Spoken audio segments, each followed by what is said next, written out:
My name is Brianna, and I'm supposed to be giving a persuasive speech to about 10 people, but I only know about 5 people, and even those people have been bailing on me, so I haven't been able to present it to them. So my last resort is to just kind of film myself doing it and upload it and hope for the best. So here we go. The talk with your child. The age to lose your virginity has decreased tremendously. First, you waited till you were married, so you were only ever with one man. Then later on, it started to go to college when you partied and you're peer pressured into it. And nowadays, people lose their virginities at 14 or 15 years old because it's cool. The Guttmacher Institute reports that in 2006, there were 200,000 abortions among teenagers, and the majority of these teenagers are 15 to 19 years old. If teens were sat down and talked to about safe sex or sex in general, the number of abortions would be slim. The number of teen mothers would decrease. During the teen years, there's many difficulties that one faces, which makes this at times very difficult for a parent. When told not to do something, they will most likely do the exact opposite just because they want to experience the world and make their own mistakes and their own decisions. Every year, more teens come to realize that having unprotected sex is not just unsafe, but it also makes you grow up a lot quicker than you think.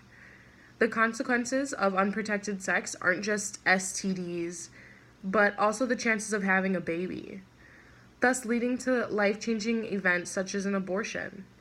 35% of abortions are because a teen had unprotected sex and isn't ready to have a baby.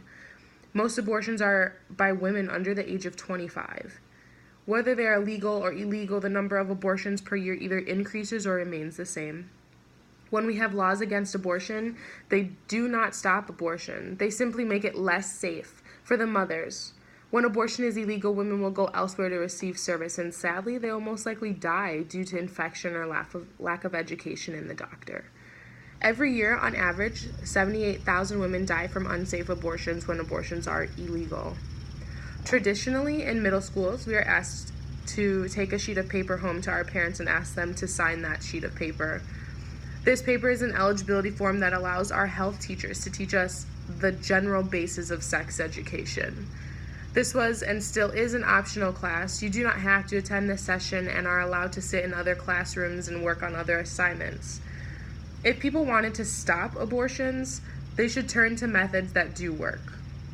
These methods include the sex education class that about 65% of the class takes, and in this class, sexual protection during intercourse is a huge topic.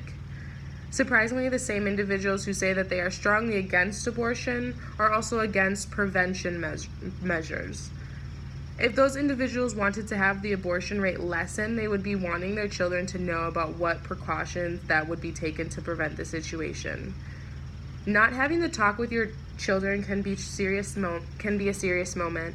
This can help prevent a pregnancy, which can avoid the consequences and traumas one has when pregnant or when they decide to get an abortion. When someone has a traumatic experience, they need the time to recover and rejuvenate themselves entirely before progressing on with their life. Not having the talk with your child when they are young could be a ripple effect. Because you didn't sit your child down and talk to them about safe sex and safe decisions, they got pregnant and they decided they were too young to have a child. So they take it upon themselves to get an abortion, which can have many side effects physically and mentally. The intensity or duration of these effects will vary from one person to another, but potential side effects mentally include regret, anger, guilt, shame, sense of loneliness or isolation, loss of self-confidence, insomnia or nightmares, relationship issues, suicidal thoughts and feelings, eating, depression, and anxiety. Not to mention the physical damage it can do to a woman's body.